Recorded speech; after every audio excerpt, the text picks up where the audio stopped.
let's go back to your situation. Yeah. When did you first start? Like what made you think you even be funny enough to go on stage? I used to, I was going to Alabama State University, so we used to charge people to sit at our table in the cafeteria.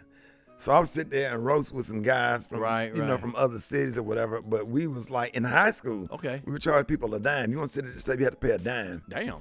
Yeah. How old is you? Yeah, I'm high school class of '87. Shit, so dime. Okay. A popsicle was like a 30 cent. You a triple OG. Shit, goddamn dime. In age, but okay. but we would sit there and roast all the time. Sure.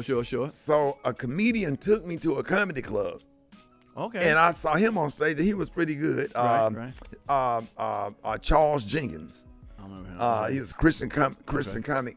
And I was like, I think I could do that right there. So I went back about a couple of months later, and I did open mic night. Sure. So I did open mic night for 4 months. But was you afraid when you first went on stage? The first time you were on stage, or did you feel because you were around your friends? Well, see, I was always hosting the high school talent show. Oh, well, you every year in high school, from the 10th grade to the 12th grade, I was always hosting the high school talent show, and I would like do impressions of certain teachers and make fun. Who is this? Right. You know what I'm saying? And have everybody cracking up. So I was always in plays. Okay. And then I'm a musician, so I'm a pianist. So I'm always symphonic band, jazz band, the trumpet, the baritone, French horn, the tuba. Okay. I always assembly programs, all that shit. Right. No, you know. Oh, I'm sorry. I don't make no money on this. I'm so used to doing radio. No, okay. right. But no, relax, man. It's what it is. It's your water over there, in case you need to get some. Yeah, I got you. So, okay. So you went on, you started doing comedy for 4 months, amateur night. When did you take it to the next level of, did you get paid soon? Yeah, I got paid $100 at the comedy club. Same guy, Bruce Ayers, gave me my first opportunity. I opened for Mark DeShera. I remember that dude. A white dude with the long curly hair. I remember Mark. California, Mark DeShera. And I opened for him. And then the next time I opened, he put me on the show with George Wallace. Wow. That's the second headliner. And then I opened for Carl Strong. And then James Stevens III. Wow. But can I tell you some history? Come on, talk to me. So I performed for white people for like I was gonna ask you about that. a year and a half, 2 years. Right. So I went to a black comedy club in Atlanta called the Comedy Act Theater. Okay, I remember that. Yeah. So Earthquake and I, we used to do this club called the Spiral Gyra in Carrollton, Georgia. Okay. It's kind of like an Applebee's, and they would put a stage in the corner, and Gary Abdo would book acts or whatever. Right. And so he was like, come go to Atlanta with me. What year was this roughly? This had to be 90. Okay, 90. 90. All right, go ahead. So he was like, hey, come on, we're going to go to a black comedy club called the Comedy Act Theater. And so we went in there, man, and we paid. We had to pay. Damn, okay, yeah. Yeah, we paid Who was to get you? in. Yeah, you wasn't right. nobody. So we went in there, we stood in the back, and guess who was on stage? Who? Pierre. Was I really? The first comedian I ever saw in a black comedy club was you. And I sat there. I told you I've been black a long time.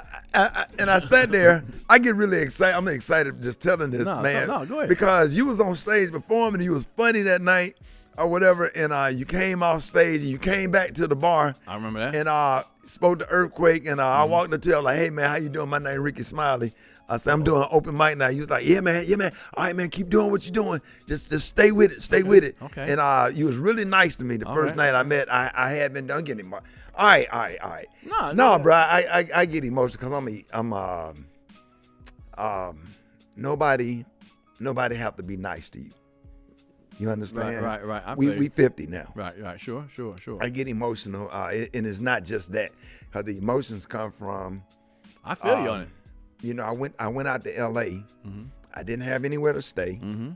I was nervous because I had never performed in L.A. before. Sure. You let me come to your apartment. You let me sleep on your floor. Then you was nice enough and kind enough to take me to the set. Because Terry Tuff stayed there too. Terry Tuff was sleeping on the couch. I slept on the floor. That was a BET, right? BET Comedy View. We was getting paid $150. I remember that, brother. You took me over there. You not only did you take me over there, you coached me. You said, hey, man, it's L.A. You need to relax. Go on stage and have fun. And you stayed there with me and gave me a ride back to your apartment. I had nothing. I didn't have no money. I barely had a plane ticket. So when you asked me to come over here to do this, 2 hour drive ain't nothing. Oh man, I appreciate that, bro. Really. So it really meant a lot to me, and I have so much respect for you. I see you as a triple OG and a big brother. you was one of the first to make waves with me, and that kind of got me going and got me started. So I'll never forget it. And I appreciate that. Want to tell you thank you. Man, I without appreciate getting that. all the emotion, I'll start crying. I'll cry when I get in the car and go home. Oh shit! I'll cry, but I can't cry because chicks watching. Right. No, I ain't got no viewers, so you all right. Just me and you gonna watch this motherfucker. Yeah, okay. Don't worry about nobody watching this. That's a lie, 'cause I'll watch it. No, man. But I thank you for that, man. There's no reason why not to be cool to somebody, not to be nice to somebody in this business. You know what I'm saying? Especially if they done nothing to you, man. And I would even pay it forward. If I did that to you, I hope you would do it for someone else. If you like that clip, hit the subscribe button or the notification bell. Boom. In fact, why don't you hit both of them?